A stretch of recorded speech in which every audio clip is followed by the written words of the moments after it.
See, thank you, Ella. We are just going to share our screen. Super sorry that you froze during our 20 words or less game, but we're so glad that we were able to play that game with you. It was the best. And without further ado, thank you for handing us off to us.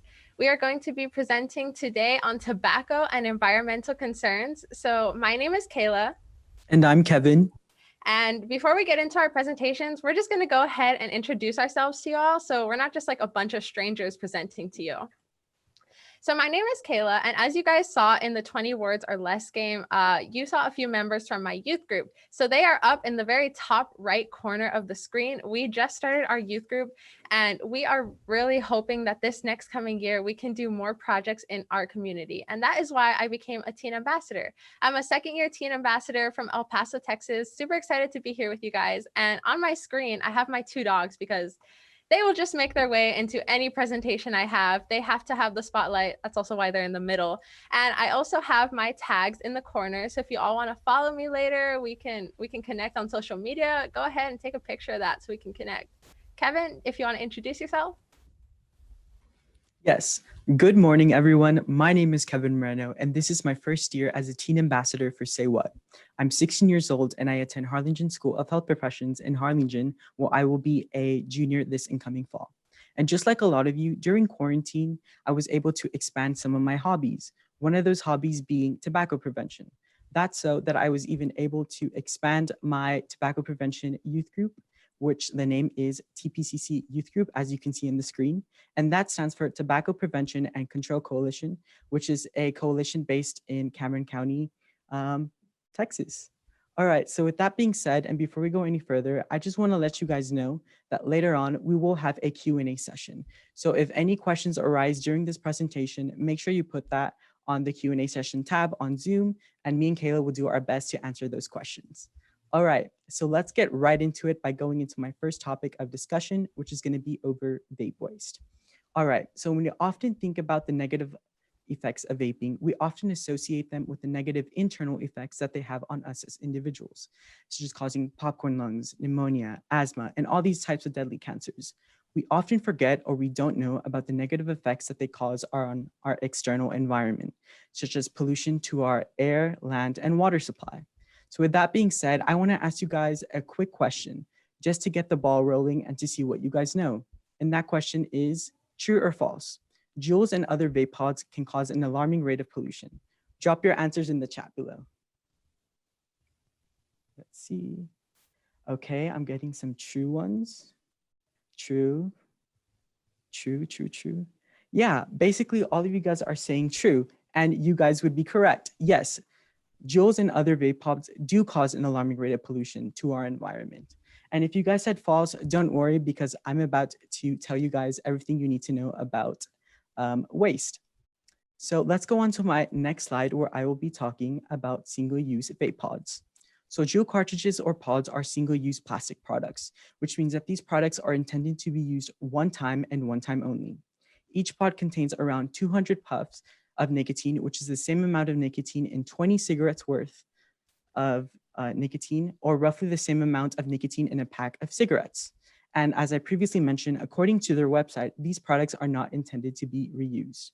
And currently, there is no standardized way to recycle e-cigarettes in the US, which this can lead to a lot of, vapes. This can lead to a lot of confusion on how to properly dispose of these products. And if you look up in the screen, you can see an infographic. And this was a survey that was conducted from 15 to 24-year-olds, and they were asked this question: how do you dispose of empty pods or empty disposable vapes? 51% of people said that they throw them away in regular trash, and 10% said that they leave them on the ground, while only 17% of people put them in regular recycling bins. So I don't know about you guys, but those statistics seem extremely alarming. How are people supposed to dispose of these vapes in a safe way that is safe for our planet and our environment if they don't know how to do that? So this is bad, because when these products are disposed in an incorrect manner, not only is the plastic that they're made of a harm to our environment, but the toxic chemicals inside them can also cause harm to environments as well, because of the microplastics that can leach into our environment and also the chemicals that are inside them. So not only are vapes pods dangerous to our environment, but so are e-cigarette waste, which is on my next slide. So e-cigarette related waste is potentially a more serious environmental threat than cigarettes, but because it contains metal, circuitry, single-use plastic cartridges, batteries, and toxic chemicals in e-liquids. So if you look on your lower right portion of the screen, you can see the different evolutions and generations of e-cigarettes. So on the left, you can see the first generation, which is like the cigalites. And if you go to your right, you can see the fourth generation, which are the mods. All right, so an e-cig waste is especially bad for the environment because it comes in 3 forms of waste in one. It comes in electronic waste, plastic waste, and hazardous waste. So if a discarded pod enters a storm drain, the plastic components break down into microplastics, and nicotine residues can leach into our water or soil supply. And this is really bad because we don't want these microplastics in our body, or we don't want these chemicals in our body. And one concerning statistic is that testosterone levels amongst men have been declining by 1% every year since the 1980s due to microplastics. So if these products are so addictive and so many people are using them and getting rid of them, all these microplastics can go into our water and soil supply and negatively affect men, continue to negatively affect men, and everyone, just people in general. So this can harm our fertile soil and the crops that grow in it that can potentially harm us because those are the crops that we are eating. So you would think that huge issues posed by these products would come with proper instructions on how to dispose of them in the incorrect manner. But look at these statistics. 49.6% of e-cigarette owners said that e-cigarettes/vape that they use do not provide disposable instructions. 49.1% of young people don't know how to properly dispose of vape pods or disposable devices. 73.9% of e-cigarette users found it difficult to find e-cigarette drop-off sites. So if people don't know how to dispose of these products, how are they to dispose of these products in a safe manner that is safe for our environment, but especially the planet? So with that being said, I want to show you guys this really cool but informational video that is going to talk a little bit on what I said, but it's also going to hint what Kayla is going to talk about earlier in the next slide. E-cigarette waste consists of microplastics, metals, nicotine, and combustible lithium-ion batteries. Liquid nicotine is classified as a hazardous waste by the Environmental Protection Agency. E-cigarette litter, such as discarded pods, have residue of e-liquids, including nicotine and other toxic chemicals. These pods leak chemicals into the environment and can be ingested by animals and small children. The lithium-ion batteries are prone to exploding and are a common cause of garbage and recycling center fires. Single-use vape devices have rapidly become one of the most littered items in public spaces, such as parking lots, schools, and playgrounds. This puts our pets, children, and wildlife at risk for hazardous waste exposure. The single-use disposable vaping devices, such as Puff Bar or Stig, are not actually disposable in the sense that they are marketed. They should not be thrown into the garbage or the recycling. Just like all other vape devices, they should be disposed of like a cell phone or a computer. So in that video, we saw the physical aspect of waste, and Kevin was talking about how the physical vapes can be really bad in our environment. And it just makes it even worse that they leach out toxic chemicals. So not only do vaping and e-cigarette waste physically pollute our environment, but they pollute chemically as well.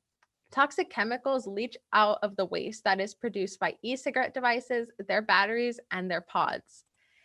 In this slide right here, you all are seeing an e-cigarette with a lithium-ion battery that exploded. Lithium-ion batteries are very unstable batteries, and this means that there are some serious risks associated with using these batteries. Lithium-ion batteries are used in e-cigarettes and have led to explosions like the one that we see in this picture and the one that we saw in that video. So if we combine this with the fact that the batteries cannot be recycled, many of these batteries end up in landfills or out in nature, and their unstable nature remains while they are discarded improperly. And it can continue to cause serious explosions like this one in the wild and in nature, which poisons and kills plants and animals. And some of the chemicals that leak out of these batteries and e-cigarettes are heavy metals like mercury and lead. So not only do we have to worry about exploding batteries in nature, but we also have to worry about really toxic elements leaking from e-cigarettes. Heavy metals like mercury and lead are in e-cigarettes and their batteries, and these metals are seriously hazardous, as we can see on their warning labels. So mercury, for example, inhalation causes respiratory effects like bronchitis, headaches, and it can cause severe neurotoxicity and kidney damage, as well as reproductive harm. The same is true for lead. Lead is a cumulative poison, so it will slowly poison you the more you are exposed to the element. It can also cause some severe neurological events, as well as being a cancer hazard. Reproductive harm can also occur from being in contact with lead for too long. So these chemicals can just leak out when vapes are discarded improperly. And in this next slide right here, we can see a vape that was discarded improperly. These toxic chemicals are just leaked out, and it might not seem like the biggest deal since we are not watching it happen, but these toxic chemicals really disrupt natural wildlife and could even kill them. And this waste, it is considered both electronic waste and biohazard waste. Biohazard waste is toxic to human and animal health. So to put that into perspective, how serious it is, a virus like COVID-19 is considered a biohazard. And these chemicals, they don't just leak out all at once. They will continue to leak out as long as the e-cigarette is in nature. So in this picture right here, you see a picture of a new vape and the same vape, however many months later, still in the same place in pretty good condition for being outside and in the sun and in water. If we just picked up that e-cigarette, safely of course, we could slap a new coat of paint on there and it would look almost brand new because it takes so long for plastics to biodegrade into our environment, and we will never live to see plastics degrade. And that is very unfortunate because there is so much plastic waste that e-cigarette waste contributes to, and it really does mess up our systems as well as animals. So in this picture right here, you see a cartoonish version of a human reproductive organ. And this poor little uterus right here is being bombarded by chemicals and cleaning products and sprays and plastics. And it's the same way with e-cigarettes. E-cigarettes have really toxic chemicals that disrupt our bodies and animals. So we use our endocrine system that has all of our hormones in it, and hormones make our body run. So when our hormones are disrupted and our body can't function without those hormones properly functioning, when chemicals like mercury, lead, and other really bad things in e-cigarettes are exposed to us. And that is why it is so important to take care of our air, water, and land. Right, Kevin?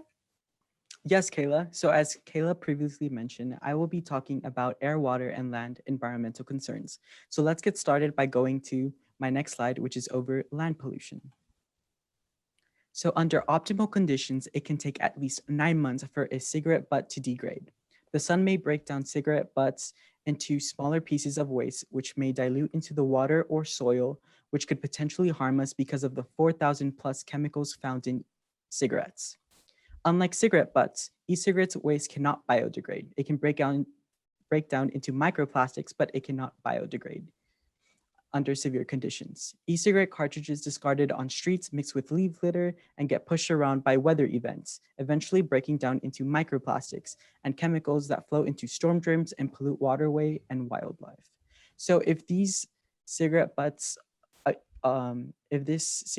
are going everywhere and putting chemicals into our environment, this could potentially harm us because of our crops. It could jeopardize the fertility of soil, and all these chemicals and the microplastics can negatively affect us. But not only do they pollute our land, but they also pollute our ocean and water pollution.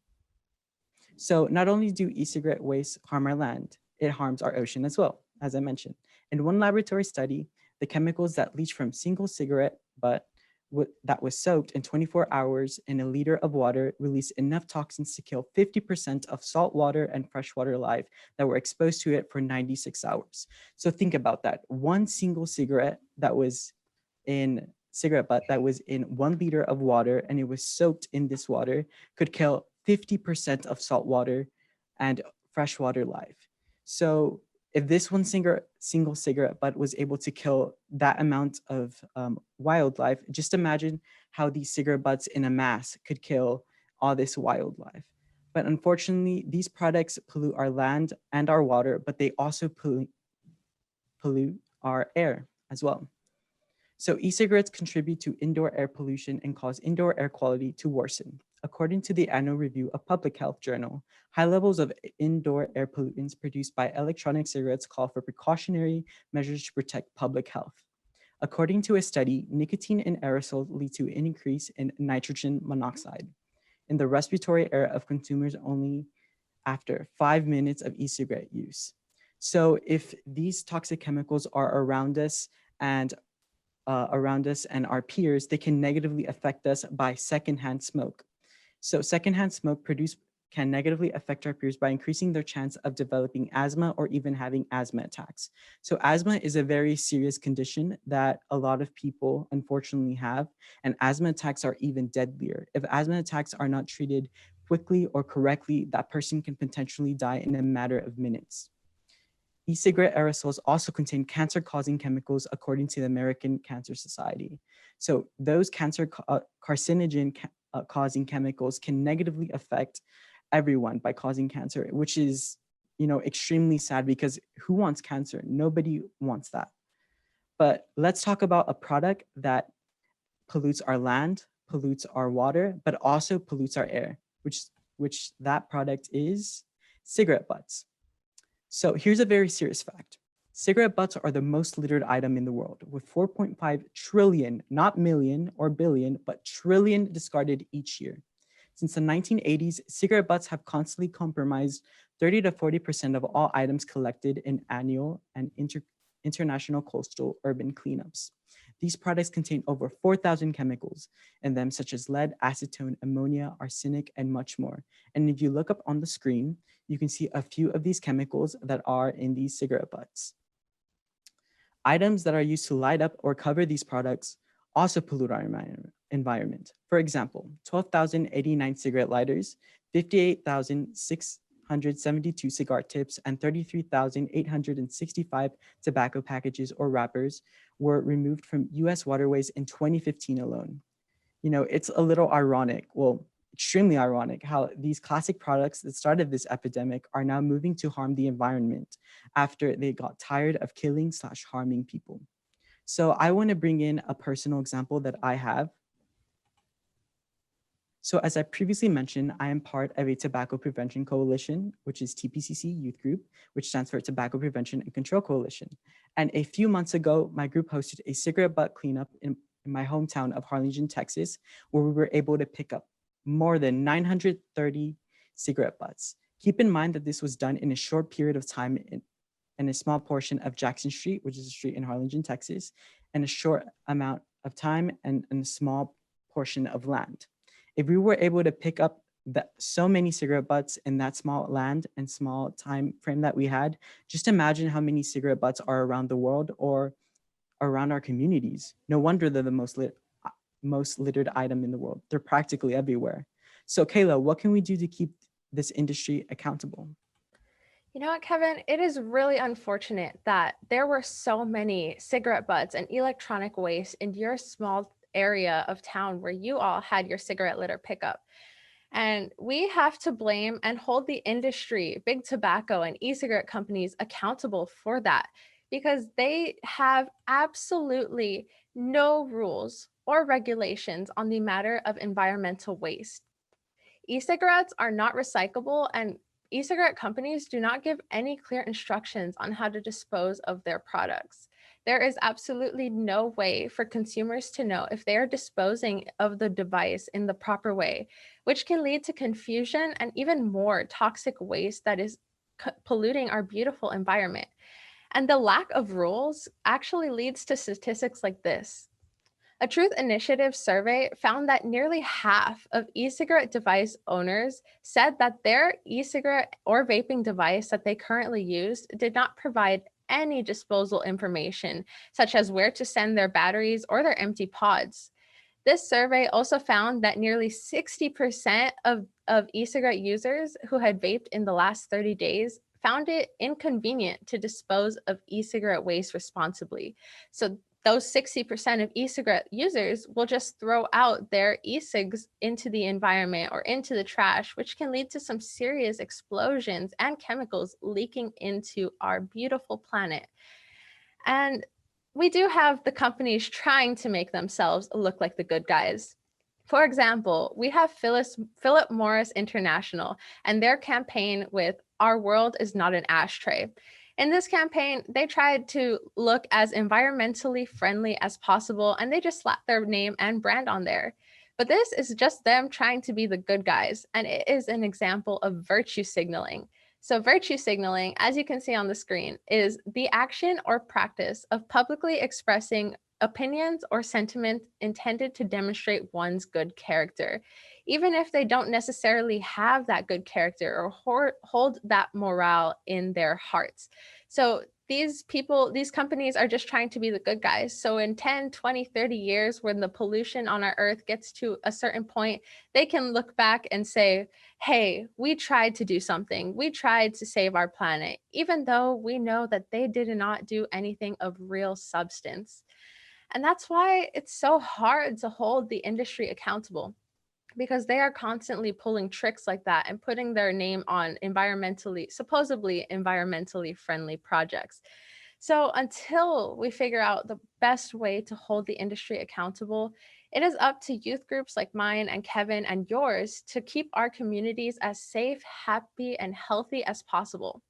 So on this slide right here, I want you all to take a screenshot of this picture, take a picture of it. This is super, super duper important, because there are actually ways to safely dispose of e-cigarette products. And these are the rules that companies should have on their products. So if you all want to host a cigarette litter cleanup like Kevin did, or if you just want to keep your community as clean as possible and protect your local animals and plant life from this toxic waste, here are the best practices for the safe disposal of e-cigarettes and their batteries. And it's very important to save this picture, because we always need to be super careful when handling these products, because they're just super dangerous. They're biohazardous, and they're just overall gross to handle. So take a picture, save this screen, and once you guys have this, I'm going to pass it off to Kevin so that he can see if we have any questions to answer. Kevin? Yes, guys. So as I previously mentioned in the beginning of this presentation, we will have a Q&A session to answer some of you guys' questions. So if you have any questions, drop them in the chat or in the Q&A session tab. So let's look for those questions. Okay. We have one from Rachel. How do you find out where to dispose vapes? So Kayla, do you want to answer this question? Yeah, totally, Kevin. So how do you find out where to dispose of vapes? That is a wonderful question, Rachel. So unfortunately, it really depends on your community. You would have to go ahead and Google and see where your local recycling facility is, your waste disposal facility, and call them and see if they accept electronic waste and e-cigarette litter. So unfortunately, there are no regulations to standardize this. So the best first action is to call your local facilities. Are there any other questions, Kevin? Oh, I see one. It's from Rachel. How do I find out? Oh, no, never mind. She was just thanking you. Oh, thanks, Rachel. You're welcome. Well, if we don't have any other questions, Kevin? I don't think we do.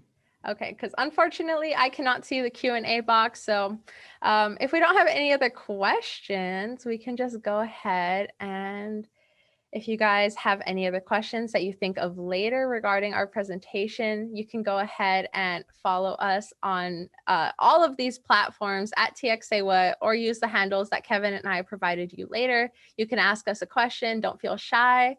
And without further ado, thank you guys for joining into our presentation. And we are going to pass it back to our wonderful MCs. So thank you guys so much. Enjoy the rest of conference.